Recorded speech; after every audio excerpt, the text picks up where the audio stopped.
people are going to see some heavy punches get thrown, and you're likely going to see a full-blown knockout, no TKO, but a full KO.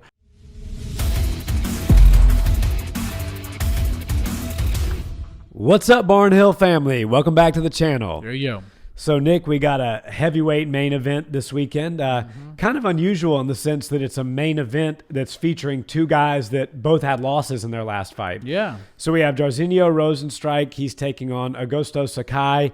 On paper, when you look at the odds, this is very, very close. It's almost a pick'em fight. Yeah. Sakai's got 15 pro wins, 11 knockouts.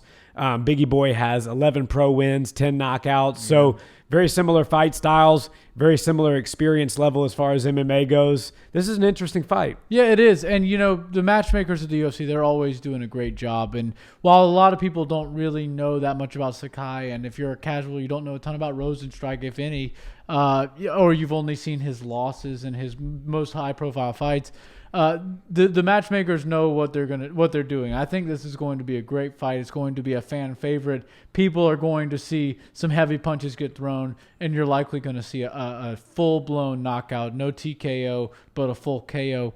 You know, Rozenstruik has some really crazy power, and he's actually a pretty skilled striker. You know, a lot of people look at him and they just think he's just a brawler, just somebody that likes to throw hands and connects every now and again. But he is a pretty good kickboxer and Muay Thai fighter, and he does string things together pretty well. So I'm excited to see him. I feel like he's probably going to try to get back to his winning ways, and this is a good favorable matchup for him because Sakai's going to bring the fight to him. He's going to bring some intensity, but if he's able to get the reads right and start to pick Sakai apart, I think we could see a big KO from Rozenstruik.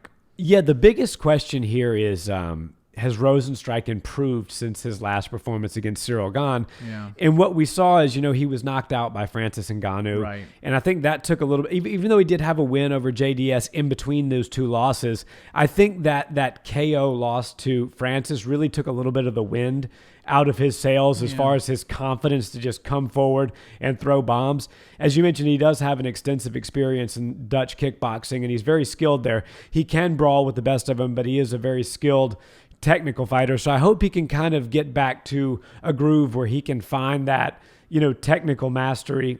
Sorry, guys, I'm losing my voice a little bit here. All I'm good. a little under the weather today, but we'll power through. Yeah, I think that, you know, if he finds that ability to get back to that crisp, confident striking, that we could see sort of a resurgence of Bigi Boy. Yeah. Augusto Sakai is another great product of the Dana White Contender Series. Yes. He was the Contender Series Brazil.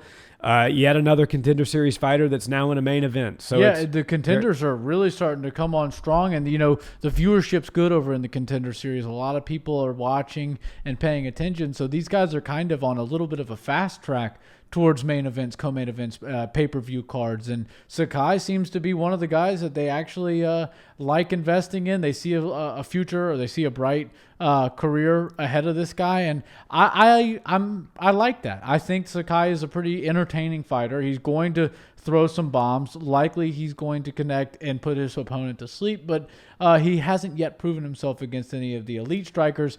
This is certainly a big jump for him. I would say this is his biggest fight.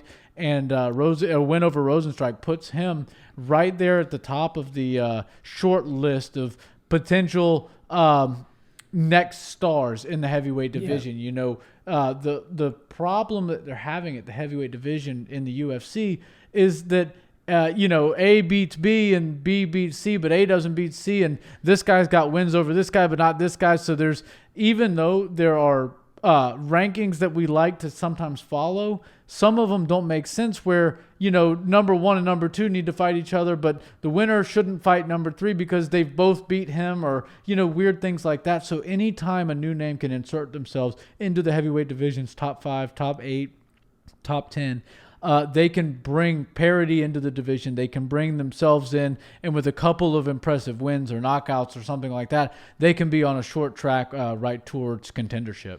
Yeah, and this is very much, in my opinion, a crossroads fight for Jairzinho. Yeah. Because it's not just that he had a loss in his last fight. Ciryl Gane is a very qualified, very skilled striker, and he looked very good. A lot of people are talking about him being a future champion. So it's not just that you lost to Gane. It's more along the lines of the unwillingness to engage. I saw a little bit of a lack of confidence in him. Yeah. I saw a tremendous amount of frustration in his face. He looked like he was confused. Yeah. Like he was sort of mentally checked out, didn't want to be there, was ready to just call it a night. So those are the questions that I have going into this fight with Sakai, because Sakai, as we mentioned, he's a contender series guy. He's in his, I think he just turned 30. Yeah. So he's a young guy for the heavyweight division. He's got a lot of knockouts. He was on a tear before he lost his last fight. I think he's going to be hungry and looking to get that win back in his first big main event. Yeah. So I think all of the things are pointing towards Sakai coming out of the gate and looking to having a marquee performance here. Yeah. And I'm just wondering, is Jairzinho going to come out a bit flat-footed and a bit frustrated again, or will we see a revitalized Bigi Boy? I'm hoping we see a revitalized version of Jairzinho, because, he does have the skills to beat Sakai, but when you're saying that you noticed he was visibly checked out and noticeably just not in the zone for his fight against Ciryl Gane, I agree, and if we can see it, his opponent can certainly see it. He's got a front row view of the face of the fighter that he's watching, and you can just watch somebody's demeanor change in a fight situation. And when that happens, it's all but just watching the time run out, because he's not going to engage with you. You just score those points. Every now and again, watch out for a frustration, power shot or power hook to come your way and steer clear of it, and you're going to walk home with a victory. So if Jairzinho Rozenstruik finds himself in a fight, he needs to understand that, hey, if I lose this round, forget about it. Win the next one. And don't let other, losing combos or losing exchanges or losing rounds weigh on you, and damn sure don't let it show and let your opponent see it. Because when they see it, as somebody like Sakai, like you said, he's in a main event slot. He's going to get up against a guy that people just a few months ago thought was going to be potentially fighting for a title very soon. And, Sakai's trying to take everything he's got and then a little bit more and catapult himself into the top of the heavyweight discussion. So I think Rozenstruik, there's more pressure on him for this fight, a lot on the line. And Sakai is just one of those hungry up-and-comers that is going to be very, very dangerous in this one. Yeah, and the thing is with the heavyweight division, you can't just be a good fighter. There's so many good fighters at the top, but if you really want to bring yourself up to the title contention conversation, there's killers at the top. Ciryl Gane, even though he had a masterful performance against Bigi Boy, was criticized by many, saying that, it wasn't spectacular enough. He should have gone for the finish. He's not going to win any fans. You've got him fighting Alexander Volkov next. Alexander Volkov has looked spectacular lately.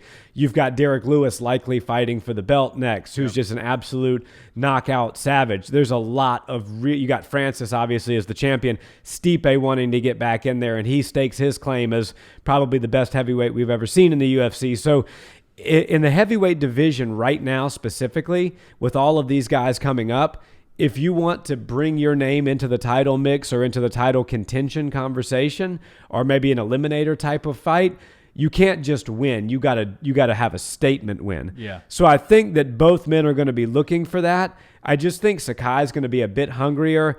I think that he's going to be able to expose those little bit of weaknesses in Jairzinho's game. And I'll add just kind of a monkey wrench into the situation. I think we're going to see some grappling in this fight. Oh, really? Sakai is a very good Brazilian Jiu-Jitsu practitioner. He's a brown belt, I believe. If I'm wrong, he's a black belt.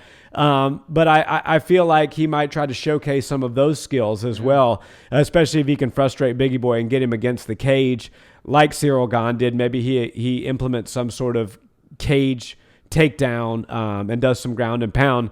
That might happen in the later rounds. So for those reasons, I think it's going to be a close fight, and I think we see a better Bigi Boy than we did against Ciryl Gane, but I still think Sakai gets it done by decision. I think Bigi Boy is hard to finish, man. I think unless you Francis Ngannou and you just clip him. I mean, Ciryl Gane couldn't finish him. I don't think Sakai will, but I think he's going to get the job done and win a unanimous decision. Yeah, you got to do what you can to win rounds when you're a main event. You're fighting 5 rounds and you're a heavyweight, so you're not really known for your gas tank. I really do think that Sakai has a good chance, and while I am kind of predicting this fight gets ended in a finish, I'm thinking maybe a TKO finish. It's hard I'm bouncing back and forth. Not a great fight you want to bet on, because anything can happen with these types of heavyweights that like to throw their hands. Rozenstruik, I feel like he'll probably get back to his winning ways. So if you're going Sakai, I'll go Rozenstruik, and I think we'll see a TKO finish for the Bigi Boy, and he'll get back to his winning ways. Nice. Yeah. Well, guys, settle the score for Nick and I in the comments. Who do you think wins this fight? I think Sakai is going to just have enough to outlast Bigi Boy, and Nick thinks Bigi Boy is going to get a knockout and get right back on track. We always love chatting with you guys in the comments, and thank you, and keep them coming. If you've enjoyed this video, please like, comment, and subscribe. And if you listen to audio podcasts, check us out wherever you listen to podcasts, Spotify, Apple Podcasts, Podbean, you name it, we're there. Guys, we will see you in the next one. Have a wonderful day. Peace.